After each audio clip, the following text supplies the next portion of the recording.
When you think of World War I, you probably think of one thing, a single gunshot that killed an archduke. But is that really the whole story?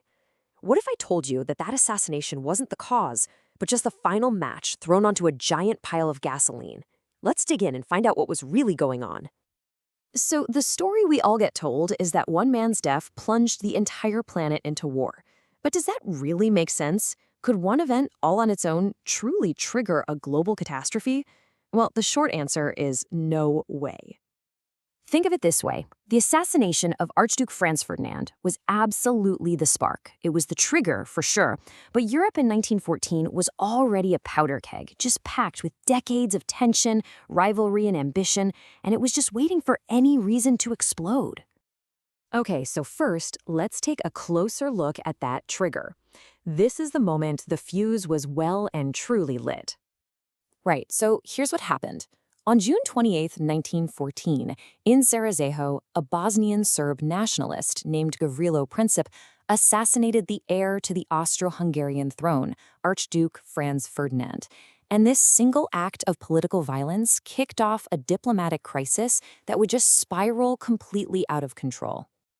But, a spark is pretty useless without any fuel. So now let's get into the really interesting part, the deeper causes. All these forces that had been building up for decades, making a massive war pretty much inevitable. To really get a grip on these long-term causes, historians have this super simple but powerful acronym, MAIN. That stands for militarism, alliances, imperialism, and nationalism. So let's break them down, one by one. Starting with M for militarism. You have to understand, this was a massive arms race going on all across Europe. All the big nations believed that having a giant, scary military was the only real way to protect what was theirs, and, to intimidate their rivals. And a perfect example of this was the naval race between Britain and Germany. Britain was absolutely determined to rule the waves. But you have Germany, this rising power, rapidly building a fleet to challenge them, and that created a ton of suspicion and paranoia. Next up, A for alliances. By 1914, Europe was caught in this incredibly complex web of treaties. These alliances basically created two armed camps, and they bound nations to defend each other if they were attacked. This meant a tiny little regional fight could escalate into a continent-wide war almost instantly.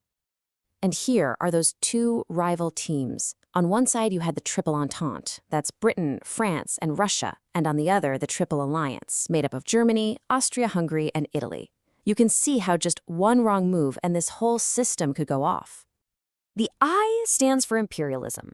And this was basically a fierce competition between European powers for colonies, for resources, for global influence. This mad dash to control territory, especially in Africa and Asia, just kept raising the temperature back in Europe.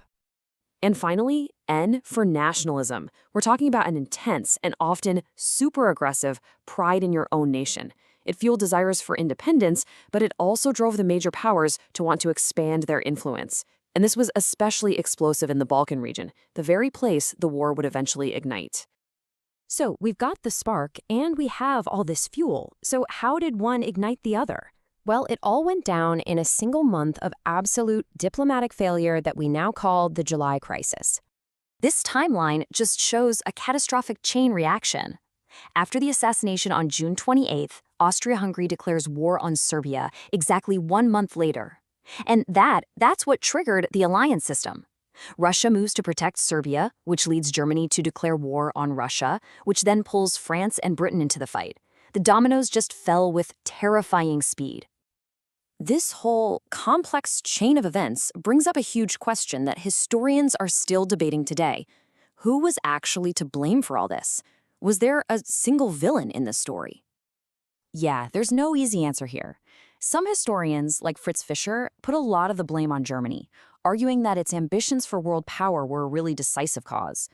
But many others argue it was more of a collective failure, that all the major powers shared the blame for a fragile system that just completely collapsed under pressure. So the crucial point to take away is this. The First World War wasn't caused by a single person or a single nation or even a single event. It was a perfect storm, this dangerous coming together of all those long-term forces, militarism, alliances, imperialism, and nationalism that were finally set on fire by that one little spark. And that leaves us with one final thought. When we look at the forces that drove the world to war over a century ago, intense nationalism, complex alliances, fierce rivalries, we have to ask ourselves, are these things just echoes of a distant past, or are they maybe warnings we still need to pay attention to today?